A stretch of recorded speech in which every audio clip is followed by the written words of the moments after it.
Question 4.1. Separate unlabeled solid samples of 3 anhydrous sodium compounds are provided for a student to identify. So the solid samples, anhydrous means they're just dry powders. These compounds are known to be sodium carbonate, sodium fluoride and sodium chloride. It's not known which is which. Test tube reactions to identify them and include equations and state symbols. So S for solid, L for liquid, G for gas, AQ for dissolved in water. Okay, straightforward. Sodium carbonate. Carbonates react with acid, so add something like hydrochloric acid. Needs to be a named acid because we're going to have to produce equations, and it'll produce bubbles of carbon dioxide. So carbonate with an acid produces carbon dioxide. To identify sodium chloride, then you're going to have to dissolve these in water first of all, and then add something like acidified silver nitrate, because acidified silver nitrate's the test for chlorides. Produce a white solid with chlorides of silver chloride. Bromides, incidentally, will produce a cream precipitate of silver bromide.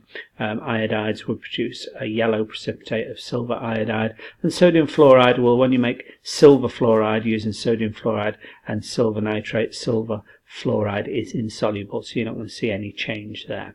So let's have a look. Add hydrochloric acid. We've decided we're going to use hydrochloric acid or a named acid.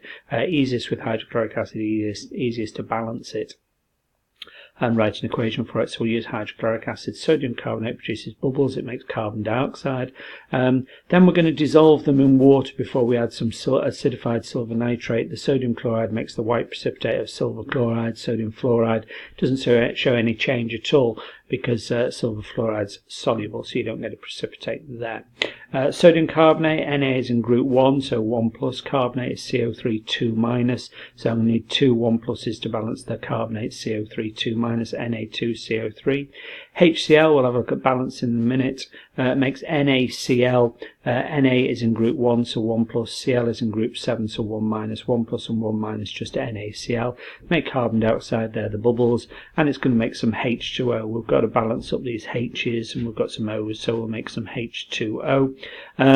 2 NAs, so 2 NaCl, 2 Cl's now, so 2 HCl, 2 H's, 2 H's for the water.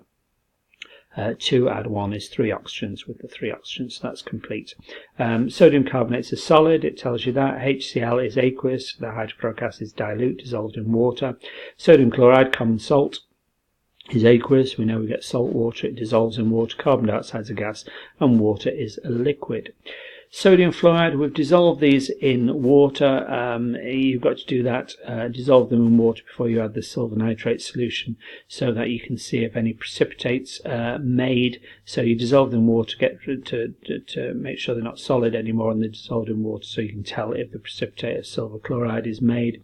So they're aqueous. Sodium fluoride is now aqueous, dissolved in water. Silver nitrate's aqueous.